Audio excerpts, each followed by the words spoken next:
क'क्राझाराव फिन सिखावनि उदखार।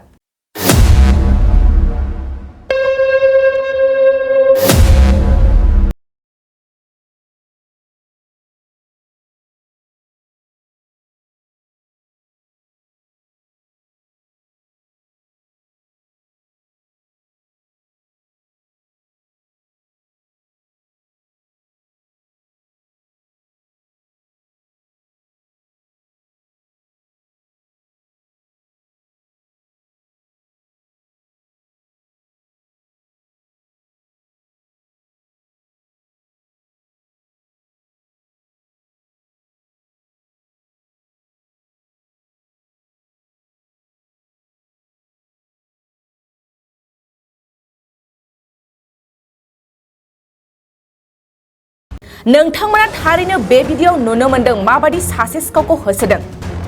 मिथिनाय बादिब्ला बे सिखावा थांनाय हराव क'क्राझार सहराव थानाय बेसिक ट्रेनिं सेन्टाराव हाबदोंमोन।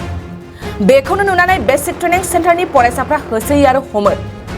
बेनि उनाव हमजानाय सिखावखौ क'क्राझार पुलिसनि आखायाव गथायो आरो पुलिसआ बेनि सायाव आयेन बायदि गोख्रों राहा लायो।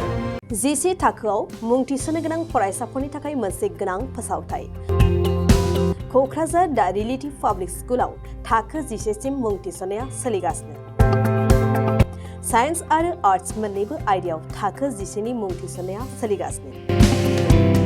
मुं थिसननायजोंनो लोगोसे साइन्स आयदानि फरायसाफोरनो स्कलारशिप टेस्टनि सुबिदा होनाय जागोन।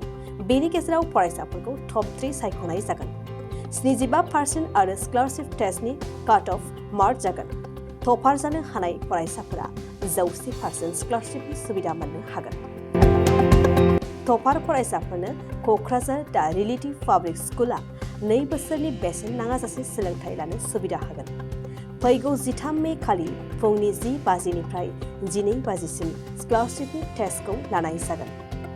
आबुं मिन्थिनो थाखाय 7086401137 नङाब्ला 9435704380 जानबुं अनजिमा आरो relativepublicschool@gmail.com आवबो जगाजग खालामनो हागोन।